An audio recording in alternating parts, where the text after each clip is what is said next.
What's good, everybody? Hinterland Vegas out direct and live. I want to jump into the Norfolk State Virginia State game from this weekend. To be honest with you, I really feel that Norfolk State they struggled mightily against Virginia State. Virginia State dominated that game and should have won that game. Um, I really feel that it was a situation of this. I feel like Norfolk State, as they should, had more talent than Virginia State.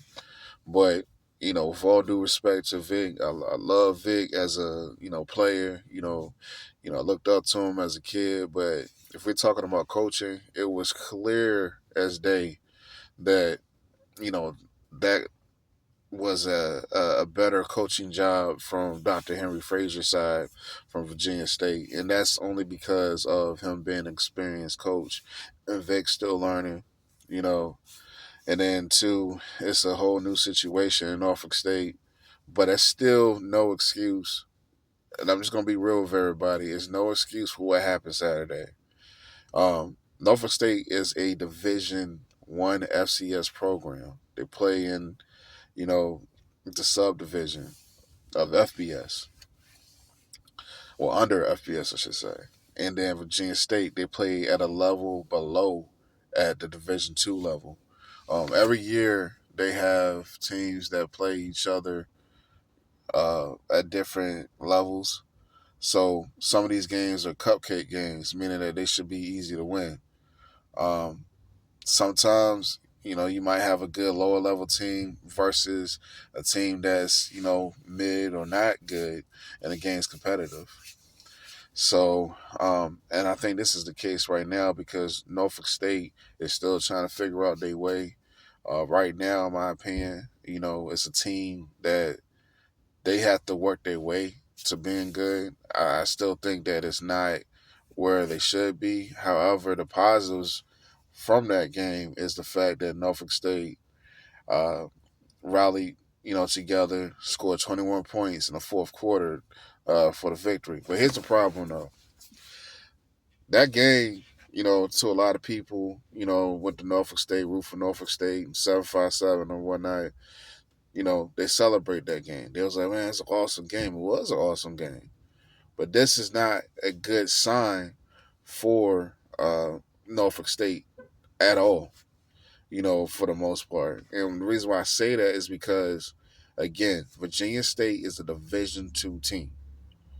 Granted, Virginia State is an excellent program, in my opinion. They're going to be in the playoffs most likely, unless they slip up against Virginia Union or somebody, what I'm saying, when it comes down to the, determining the conference champion. Um, or maybe they might get a large bid, depending on how the season goes. Either way, that's a playoff quality team. So it wasn't a surprise to me for them to play so well against Virginia. I'm sorry, play so well against Norfolk State. Um, Number two, RJ Matthews is their quarterback, and that kid is like 6'1". I'm thinking he's like 215. And, good sized kid, athletic, can throw the football. Um, I really feel that if I'm Michael Vick and other coaches at the HBCU Division 1 FCS level, I would give that kid a holler because he was the best quarterback. Well, he was the best quarterback on that field, I feel like, to be real with you. In terms of, well, I'll put it to you like this. He had the highest of any quarterback when it comes to ceilings. Because I still think there's some things from the passing side that Otto Coons has that makes Otto today the best quarterback that was on that field. But in terms of potential, that kid has a lot of potential. And he plays like a senior or a junior at that level, of Division 2. Um, so they got a good quarterback on their hands for now. But if I'm Vic and some other coaches, I'm hollering that old boy. They also had a good receiver, last name Rose from Virginia State, did his thing, caught over 100 yards receiving. They ran a very simple, offense, but they were effective because either you can stop it or not. And Virginia State is going to be a problem for anybody else. Now, let me say this: Norfolk State again has more talent. Norfolk State issue is this, just like a lot of these other coaches, and I'm gonna do a video on that, at a later time. But it seemed like it's an epidemic where coaches are playing. It seems like they're playing favorites. I'm not gonna say they are playing favorites, but it seems like they are. Um, with Michael Vick, and everything I'm saying is with respect. Um, Ezra Carter is not it. In my honest opinion, he was Mr. Alabama, won some state titles, or won a state title at least in Alabama, had all the accolades. But a red flag for any player is they don't have any college stats, and they've been to multiple schools before they got to you. So allegedly, there was some NIL money, given to him, based off of little to nothing production wise in college. And it's just a red flag where he's been to two previous schools, barely got any playing time at quarterback. And the kid is athletic, all that and stuff. That's cool. I don't know what happened in practice, where it was a decision made that Israel was going to start over Otto Coons. Otto Coons has been there since I was there. It feels like, you know what I'm saying, when I got there in 2009. And he's a veteran at the collegiate level. He plays with poise. He has good pocket presence. He doesn't have the strongest arm in the world, but he's accurate. And he's not the fastest quarterback, but he has enough mobility where he could gain some yardage. He kind of reminds me athletically like a slower uh, prime Aaron Rodgers. I'm not comparing him in terms of like the ability of Aaron Rodgers, 'cause that's something completely different. I'm speaking from like a guy that has some mobility, but not quite. But when he's running, the difference between him and Israel is when Israel is running, he's not making any reads. He's just taking off the run. Like it's still high school or little league. And then, when Otto runs, he's consistently looking downfield. Even RJ Matthews, I remember there was one play where, uh, he threw it to the receiver, and then the receiver, scrambled, threw it back to RJ, and RJ ran it for a touchdown. And then I remember seeing just RJ being in the pocket, just scrambling, but he was always looking downfield. Israel, he just get the happy feet, and he just start. He doesn't have like I don't know what it is. I think me personally, I think it's just a situation where he may be better at practice than the actual game because there's a thing called gamers. People like a Tim Tebow where, they may not look the best at practice, but when the lights on, they are clutch and they perform well. But there's also a thing where somebody practices like an All American, but when the lights come on, they get, super nervous and unfocused and make a lot of mistakes. That can happen. In my honest opinion, I think he should be switched to either wide receiver or defensive back. Because just at quarterback at this level, because really you're dealing with somebody that's a Division III quarterback at best. And I'm not talking about Mary Harden, Baylor, or over there in Mount Union type. I'm talking about somebody that you might see playing at Bridgewater, or Randolph Macon, type. He's not a good quarterback at all. And I say this not to be disrespectful, but just to be realistic. Like I just imagine if he's at wide receiver to complement Drayshawn Kendrick, the compliment. I forget it. I keep forgetting his name. Number 13.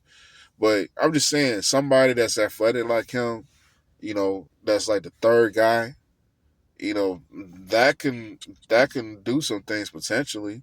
Um, Me personally, I think he's leaning more towards just based off of how he's built, like a defensive back.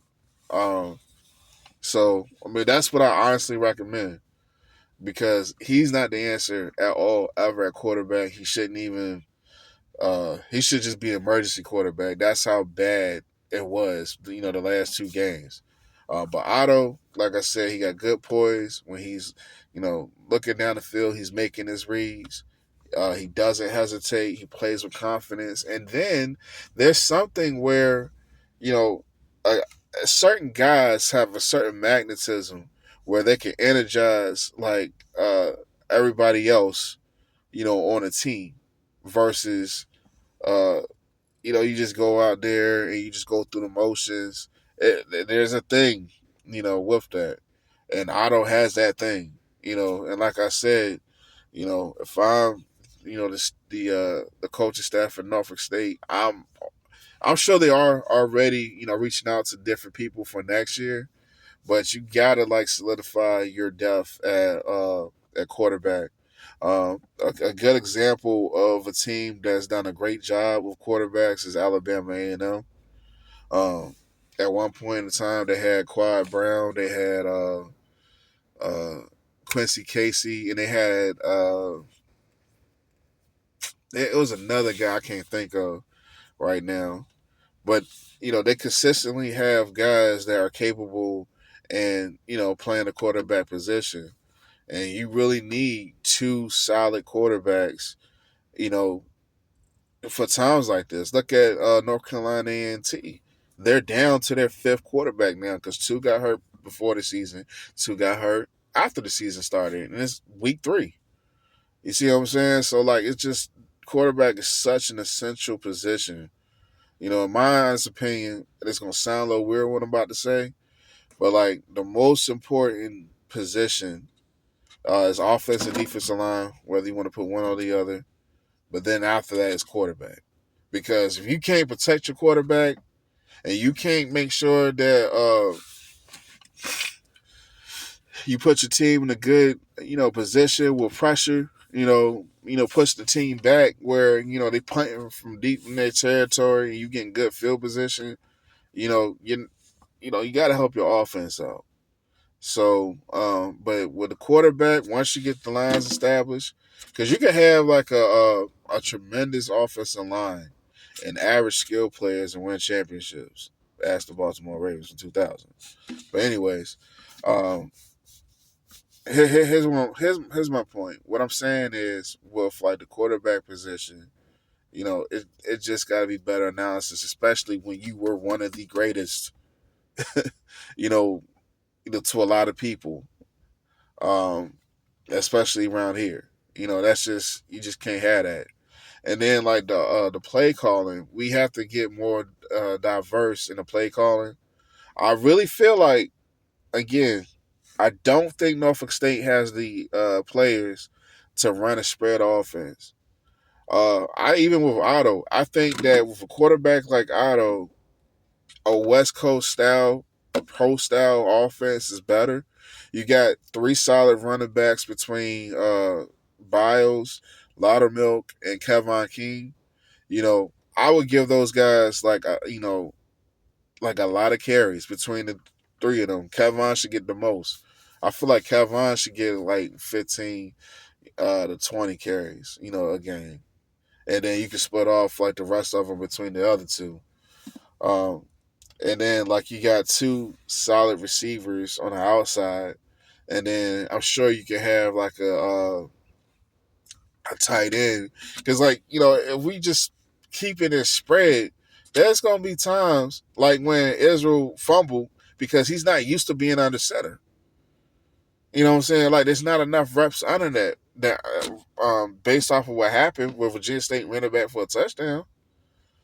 You know what I'm saying? Like, and then too, when you get short yardage situations, like I said, Otto can move, but he's not. physically like dominant enough, like a RJ, where he could just get in shotgun and he could run it up the middle. You know what I'm saying? Or have a design run where it'll be effective. So I really feel like you should feature it like more in a pro style offense. That makes more sense to me. But, you know, I guess that's up to like between Vic and whoever is doing the offensive coordination. And I'm just speaking as a fan. This is no way to be like, hey, this is right, because I could be wrong. But I'm just speaking as an unbiased fan because I want to see Norfolk State do well. I really feel like Vic has a sleeping giant situation where, we have to remember too, it's a first year. So it's going to be some lumps. It's going to be some learning curves because he never coached before. The closest he came to coaching was when I think he got hired to be like the offensive coordinator for the Atlanta Legends at some football league years ago. But at the last minute, he didn't pull through. I think that's the closest he got to coaching. So, and I think what's happening with Vic is he's figuring out like, oh man, this is harder than I thought, because in the college coaching game, there it's more than just the X's and O's. There's stuff you got to deal with, with stuff that's off campus and a whole bunch of stuff. So, excuse me, but yeah, I say that to say this. Norfolk State, they got a rough road ahead of them with Rutgers next week. That is a Division 1 FBS program.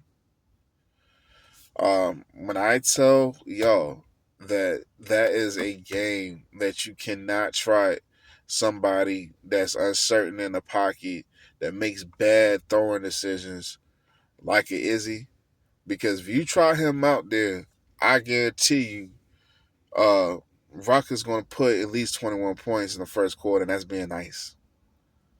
That's being real nice. And and I notice also as well, we gotta tighten up on the coverage, man. There's no reason why, somebody get burnt. The couple times I saw like, the DBs get burnt. But like I said, I do have faith that things can be tightened up because I do feel like Norfolk State has a talented defense. They just got to continue to put things together. I like the pass rush. Those guys are legit. I like the linebacker play, but we just got to tighten up on the secondary for sure. You know, and just lock things down because, again, you're playing Rutgers next week. You got to play perfect football just to be competitive. And I'm never one to say, oh, it's a moral victory because we ain't got blown out past 2 or 3 touchdowns. No, it's a standard of excellence that you got to have on the field. You know what I'm saying? Like, you can't just settle for that. And that's a problem for a lot of HBCUs. So, I'm not hating. I'm just saying, just think of it this way. Like, there's going to be a time where I believe, like, Vic is going to have them, together, whether it's, next season or the season after that. But the ceiling for HBCUs mostly is the Celebration Bowl. What happens if he gets it together, they win the MEAC, and then they win, a couple Celebration Bowls? That's cool, but there's other teams out there like North Dakota State, the Montana State, South Dakota State. Um, you got teams out in Cali like UC Davis, Villanova, like you, it's a cap. So as a head coach, and not just a regular head coach, a coach that's an icon, a coach that has ties to Virginia Tech. Because imagine if he's successful at Norfolk State and they are now a championship team within the MEAC and, you know, HBCU universe. If there's nowhere to go past the Celebration Bowl, it's very viable. I could see him being picked up by somebody else because there's no other challenge. And I think that's part of what Dion ran into because it's like, okay, although Dion didn't win the Celebration Bowl, but that was the max he can go unless it was a year where somebody else won the swag and they have to get an at large bid to get in the playoffs. So I just want to put that out there. It's like, okay, just keep in mind. And then too, the worst of the worst, you know, ticket sales has gone up 80% from what I understand. So Baker's had a tremendous impact on campus. So even if he's here for a short time, a good time, not for a long time, there's so many, positive things that still could come out of it. I'm just trying to give a 360-degree like point of view when I talk about stuff like this because I'm not a fan that just gonna be, doing a whole bunch of bootlicking and glazing when it's, and I hate that term glazing, but it's a word that I can use to accurately describe like a lot of fans out there. I'll give an example. Like Jackson State, they lost against Southern Miss.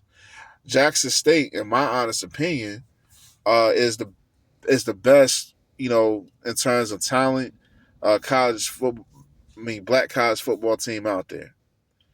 They had no business losing to a team that, you know, year one, they did get a lot of transfers from Marshall who won the title in that conference or whatever. But it's still year one for that school, although it's at a higher division. It's just that USM still is on the lower end, of FBS, whereas Jackson State is legitimately, in my opinion, one of the best teams in FCS. Period, black school or not. They lost, I think the score was like 38-20, and then it was like they cheated Jackson State. They called bad calls. It was close up until mid third quarter. Do you know how stupid that sounds? Come on, bro. Like, we got to get over the mindset of just settling, like, oh, we were competitive in the first quarter and a half. Like, and you want people to take our school seriously, and you want people to draft our players. You know, they're not going to take you seriously if you don't schedule better. And then that goes into, like, Jackson's playing Tuskegee next week. There's a D2 school that's, mid. They're not as good as Virginia State. You know what I'm saying? Norfolk's like, so in my honest opinion, I feel like Norfolk State, Jackson State, schools like that should not schedule D2 teams at all. I know it's a money grab. It's an old rivalry. But if you think for like the bigger picture here, in terms of the betterment of the program, instead of Virginia State, I would rather Norfolk State schedule Towson. I mean, oh, they did schedule Towson the week before. I'm sorry. I meant to say Villanova. Schedule Villanova or Wilma Mary. A school like that could give you that push that you need. Sure, you might not win that game. You might not. But here's the thing. You're getting used to better competition. And that's preparing you as you go out through the season as you're trying to win that MEAC title. I wish the Celebration Bowl wasn't around because, I get it. That's also another money grab. But I feel like that limits HBCUs so much because of the fact that what's the bigger impact? Winning a bi-coastal championship, that's not a national title. It's a bi-conference. I'm going to say bi-conference. It's a bi-conference championship. You know what I'm saying? Like that's not legit, bro. What's respected is if you go up and make a deep run in the playoffs and actually make the championship, like 1978 with Florida A&M, where they won against UMass and won the whole thing. You're on national TV, just like you would be at the Celebration Bowl. But pro scouts are like, man, They beat Chattanooga. They beat Harvard because they now can go in the playoffs too, the Ivy League, and they messed around and beat North Dakota State and Montana for to win the whole thing. They're going to look at your players more intently. They got comparative film where they're like, okay, we could give them a shot. We can draft them. We could bring more of these guys in because we know they're legit. But if you keep scheduling like Virginia Union Lynchburg, the School of the Deaf and Blind, St. Mary's, all these doo-doo Wookie schools, like they're not. It's nothing really to draw from that. You know, Kobe Durant is a defensive back for the Rams. He played at South Carolina State. And what got him that opportunity with the Rams, you want to know what? Is when they scheduled against Clemson. And he played lights out against Clemson. If he never gets that film, and they were scheduling, what's the school? Like Benedict College, I doubt that he would have the same path into the NFL. Like, seriously. So, it just a whole mindset. Like, hopefully, you know, this, and I will say this. Let me say this: the MEAC overall consistently has a better schedule than the SWAC. I give them that credit because they play teams in the MAC, they play teams in the ACC, SEC, and the Big Ten like every year. I'm just saying that just in general, I just noticed that a lot of programs they schedule below. Just like, but the difference is when you're in the BCS and you schedule like the FCS teams, a lot of those programs are already established. You're still trying to get to that point where you're establishing yourself as a program. So it doesn't really benefit you to play a cupcake game like that. Like if you want to have something for homecoming, you know, that's the only thing I could think where it's like, all right, that's homecoming. So like, but even still, I would rather take a team that's on your level. But yeah, these are my thoughts about the game, and I know I went and did a whole spiel about some other stuff, but I had to get that off my mind. I am encouraged by the victory because it showed that again that 21 points in that fourth quarter that told me that they would have beat Virginia State by 2 or 3 touchdowns if they started Otto at the game. Otto Coombs should be starting for Norfolk State. Let's not play with it. Let's not play with it. Let's not play with it. That's my time. Leave your thoughts in the comments. Like, share, follow, and all the other corny stuff that people be saying. But enjoy your day. And until next time.